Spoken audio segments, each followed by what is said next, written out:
Hello and good morning students. आज हम पढ़ेंगे क्लास 9 का सेकंड चैप्टर इस matter around us pure. First chapter के सारे बहुत ही इंपॉर्टेंट टॉपिक्स हमने कवर कराने की कोशिश करी और उसके क्वेश्चन आंसर भी दे दिए जो आपको कंप्लीट करना है। अब आज हम बात करेंगे इस मैटर अराउंड अस प्योर और नॉट। ये 9th और 10th वाले दोनों ध्यान से देखेंगे। कारण क्या है कि एनटीएससी होने वाली है। यदि एनटीएससी में आप सिलेक्ट हो जाओगे तो बहुत सारे जो है स्कॉलरशिप मिलती है, पैसे मिलते हैं, अच्छे कॉलेजों में एडमिशन होता है और सबसे बड़ी बात कि न्यूज़पेपरों में भी नाम आता है। तो एनटीएससी के लिए थोड़ा थोड़ा यह पढ़ना पड़ेगा क्योंकि हम जो परसेंटेज जितने भी बनाते हैं वो हमारे कोई काम के नहीं रहते यदि उससे हमको कोई फ़ायदा नहीं हो रहा हो। लेकिन यदि हम एनटीएससी जैसे एग्ज़ाम या आईएमओ जैसे एग्ज़ाम या आईएसओ जैसे एग्ज़ाम क्लियर करते हैं तो उसका फ़ायदा हमको बहुत सारा मिलता है ना। आप सबके भी बहुत सारे सपने होंगे, मुझको ये लाना है, मोबाइल लाना है, वाइफ लाना है, ठीक है। तो जब आप एनटीएससी जैसे एग्ज़ाम्स क्लियर करोगे तो आपको अच्छे पैसे मिलेंगे जिससे आप ये सारे सपनों को अपने दम पर पूरा कर सकते हैं। तो आज हम पढ़ेंगे, इसलिए मैं कह रहा हूँ क्लास 10th वाले भी ध्यान से देखेंगे। आज हम पढ़ेंगे इस मैटर अराउंड अस प्योर और नॉट। तो हमारे आसपास जो मैटर है क्या वो प्योर है या नहीं। कई बार हम देखते हैं कि कोई घी खरीदता है, वो कहता है कि यार ये प्योर नहीं है। कोई बोलता है कि जो हमने गोल्ड खरीदा वो प्योर नहीं है। तो हम समझने की कोशिश करेंगे कि वो प्योर क्यों नहीं है और उसको प्योर कैसे करें। सबसे पहले हम बात करते हैं मैटर का। फर्स्ट चैप्टर में मैंने आपको बताया था मैटर क्या होता है। तो matter anything that has the mass and occupy space, जिसका कुछ ना कुछ वजन हो। मैंने आपको यही बताया था कि मैटर 3 टाइप के होते हैं, सॉलिड, लिक्विड और गैस। अब हम मैटर का क्लासिफिकेशन करते हैं कंपोजिशन के आधार पर। एक होता है एलिमेंट और एक होता है मिक्सचर। एलिमेंट वो जो बिल्कुल प्योर चीज़ से मिलकर बनी हुई, जैसे आप गोल्ड की बात करें तो उसमें क्या गोल्ड गोल्ड गोल्ड मिलेगा। तो जिसको और ज़्यादा हम तोड़ नहीं सकते और ज़्यादा ब्रोकन नहीं कर सकते वो हमारा कहलाएगा एलिमेंट। तो पहला क्वेश्चन तो यही बनता है कि प्योर सब्सटेंस किसको कहते हैं। तो एक नंबर आपको याद रखना चाहिए, प्योर सब्सटेंस जो है वो एलिमेंट कहलाता है।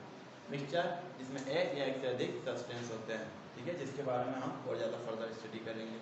लेकिन पहले हमें एलिमेंट के टाइप्स बताना चाहिए कितने टाइप्स के होते हैं।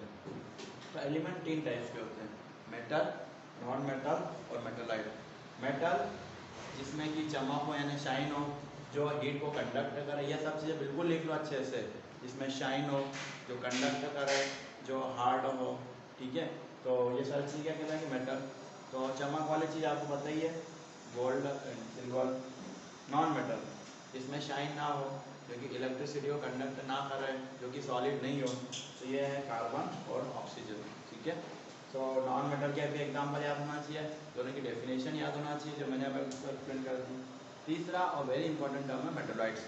9वीं तक या 9th के पहले तक आप 2 चीज़ पढ़ते थे, मेटल और नॉन मेटल, लेकिन तीसरी चीज़ है मेटलॉइड। तो मेटलॉइड एनटीएससी के लिए तो बहुत ज़्यादा इंपॉर्टेंट है और आपके एनुअल एग्जाम के लिए बहुत इंपॉर्टेंट है, क्योंकि मैं जो क्वेश्चन पूछते रहता हूँ कि मेटलॉइड के एग्जाम्पल लिखो। तो मेटलॉइड के एग्जाम्पल 2 होते हैं, सिलिकॉन और जर्मेनियम। ये आप में से बहुत से लोगों ने देखा है, ठीक है। जब आप मोबाइल या फिर कोई इलेक्ट्रिक गैजेट्स तोड़ते हो जो सेल वाला चलता है तो उसके अंदर आपको ग्रीन ग्रीन प्लेट दिखाई देती है, बस वही तो है सिलिकॉन और जर्मेनियम। आप एलईडी यूज़ करते हो जिसमें लाइट होती है, इवन अब तो सब डिजिटल वॉचेस यूज़ करते हैं, उनके अंदर जो बना है वो है सिलिकॉन और जर्मेनियम। तो आने वाला पूरा सब कुछ डिजिटल हो रहा है, तो मेटलॉइड्स को तो पढ़ना बहुत ज़्यादा ज़रूरी है।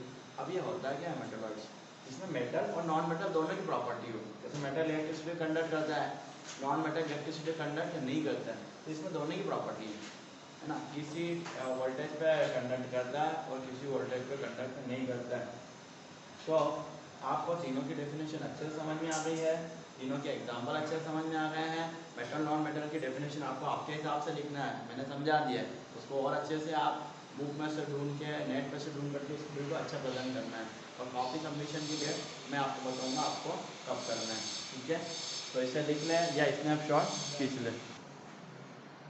हाँ, तो हम अब अगले टॉपिक की तरफ बढ़ रहे हैं, that is called types of mixture. तो हमने आपको एलिमेंट के टाइप्स बता दिए थे इसके पहले, जिसमें मेटल, नॉन मेटल और मेटलाइट था, उनके एग्जाम्पल भी बता दिए थे और डेफिनेशन भी अच्छे समझ में आ गई थी। अब हम बात कर रहे हैं मिक्सचर की। तो मिक्सचर 2 टाइप्स का होता है, होमोजीनियस मिक्सचर और हेट्रोजीनियस। देखो, होम का मीनिंग होता है घर, और सबके घर एक जैसे होते हैं, जिसमें किचन होता है, रूम होता है, हॉल होते हैं, गेट होता है, etc। तो ऐसा मिक्सचर जो एक जैसा दिखाई दे, that is called homogeneous mixture. And heterogeneous, ऐसा मिक्सचर जो एक जैसा बिल्कुल दिखाई ना दे, उसको होता है हेट्रोजीनियस मिक्सचर। जैसे एक एग्जांपल लेता हूँ, हमने जो है गिलास लिया, उसमें रसना डाल दी, आप ऊपर से लेके नीचे तक आप देखोगे आपको पूरा जो है रसना का कलर दिखाई देगा, यानी यदि ऑरेंज हो तो पूरा नीचे से लेके ऊपर तक ऑरेंज दिखाई देगा, तो डेट इज कॉल्ड होमोजीनियस, जो एक जैसा पूरा सॉल्यूशन दिखाई दे। अब हेटेरोजीनियस का एग्जांपल की तरफ जाते हैं। यदि हमने फॉर सपोज एक प्योर वाटर में हमने रेड डाल दी, तो हमको ऊपर ऊपर तो पानी दिखाई देगा, लेकिन नीचे नीचे हमको रेड दिखाई देगी। मतलब ऊपर से लेकर नीचे तक का पूरा सॉल्यूशन एक जैसा ना दिखाई दे, that is called heterogeneous mixture. तो इसके बीच में डिफरेंस आता है, तो यूनिफॉर्मली डिस्ट्रीब्यूटेड, जो एक जैसा डिस्ट्रीब्यूट हो, सारे पार्टिकल रचना के ऊपर से नीचे एक जैसे थे। दूसरा है नॉन यूनिफॉर्मली डिस्ट्रीब्यूटेड, जिसमें एक जैसा दिखाई ना दे, नीचे आपको रेड दिखाई दे रही थी, ऊपर आपको पानी दिखाई दे रहा था। तो होमोजीनियस एंड हेटेरोजीनियस का सबसे इम्पोर्टेंट चीज़ यह है कि a mixture in which the particles are uniformly distributed all over the solution or mixture, that is called homogeneous।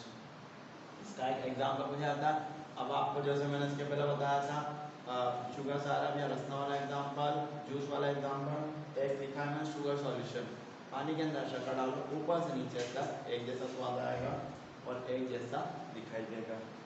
इसकी हम बात करें तो वाटर एक्सेंट, आपको मैंने रेत वाला एग्जांपल दे दिया है। इसके अलावा भी और भी डिफरेंस है जो आपको जो है पढ़ना है अच्छे से।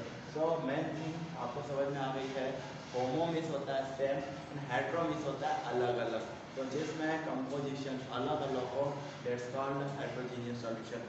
तो एनटीएससी वाले यानी क्लास 10 वाले इन एग्जाम्पलों को अच्छे से याद रखेंगे, क्योंकि एनटीएससी में एग्जाम्पल पर बहुत क्वेश्चन पूछते हैं इस टॉपिक से, और आपको याद होना चाहिए कि मिक्सचर दो टाइप्स के होते हैं, होमोजीनियस और हेटेरोजीनियस। ये चीज़ें अच्छे से आप नोट करेंगे।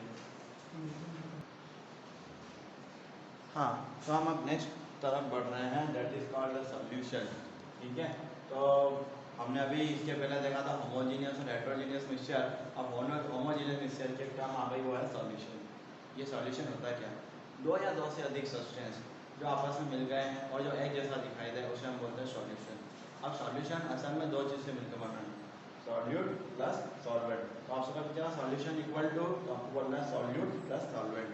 और ये दोनों चीज़ बोलने में तो एक जैसी दिखाई दे रही है, लेकिन इनके बीच में अंतर बोलते हैं।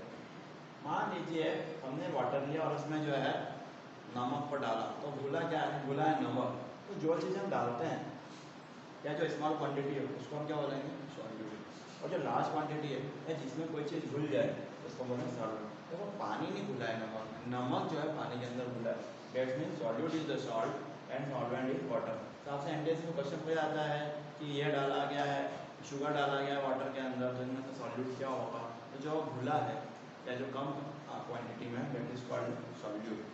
सॉल्यूट क्या हो गया, सॉल्ट एंड सॉल्वेंट क्या हो गया, वाटर। अब हम बात कर रहे हैं टाइप्स ऑफ सॉल्यूशन की, कितने टाइप्स के होते हैं। तो पहला था सैचुरेटेड सॉल्यूशन एंड दूसरा है अनसैचुरेटेड सॉल्यूशन।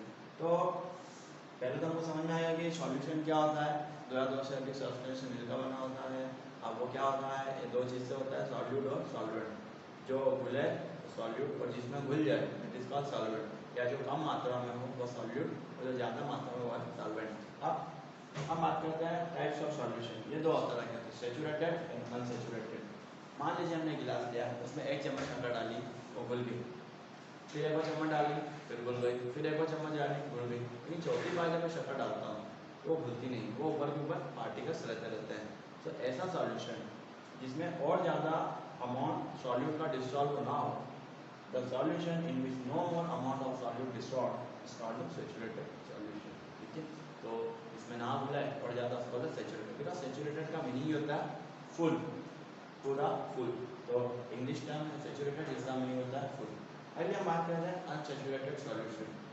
ऐसा सॉल्यूशन जिसमें हम और ज़्यादा घुल जाए, that is more amount dissolve, और ज़्यादा चीज़ घुल जाए, उसको हम बोलते हैं अनसैचुरेटेड सॉल्यूशन। फॉर एग्जांपल जब हमने गिलास लिया, एक चम्मच हमने शुगर डाली, वो घुल गई, और इसी को हम क्या बोलेंगे, अनसैचुरेटेड सॉल्यूशन। ठीक है, सो आपको ये दोनों चीज़ अच्छे से करना है, ये डेफिनेशन, ये सारी चीज़ आइडेंटिफाई करना चाहिए और पता होना चाहिए कि सॉल्यूशन असल में होता क्या है। अब हम नेक्स्ट की बात कर रहे हैं टाइप्स ऑफ सॉल्यूशन। यह सॉल्यूशन जो है उसको हमने तीन भागों में बांटा गया है। पहले हमने दो चीज़ पढ़ ली थी, सैचुरेटेड और अनसैचुरेटेड, जिसमें और ज़्यादा नहीं घुल पाए दैट इज कॉल्ड सैचुरेटेड, और जिसमें घुल जाए वो अनसैचुरेटेड। अब हम बात करते हैं सॉल्यूशन, ट्रू सॉल्यूशन यानी जिसके बारे में मैं बात कर चुका था, कोलाइड और suspension.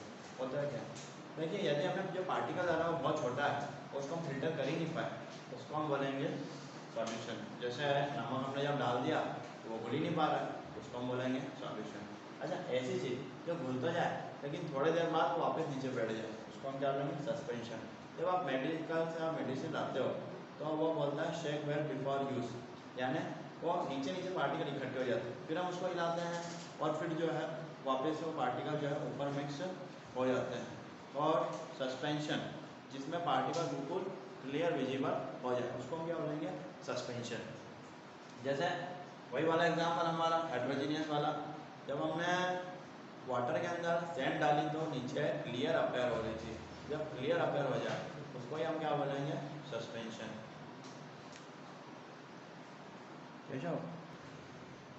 Sorry for interrupt.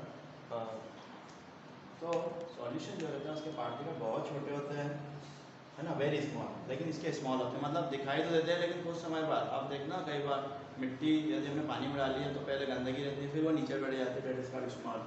Suspension क्या आता है लार्ज।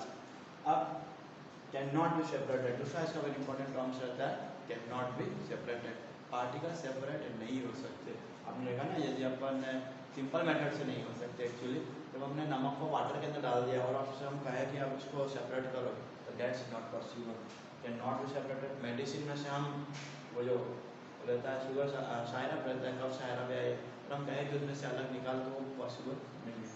और जब लार्ज पार्टिकल है जो आप उसको बिल्कुल सेपरेट कर ही सकते हो, कि भाई मिट्टी में रेत है तो उस रेत को आप आसानी से निकाल सकते हो सॉइल में से, या फिर वाटर में भी सैंड है या फिर रेत तो आप निकाल सकते हो।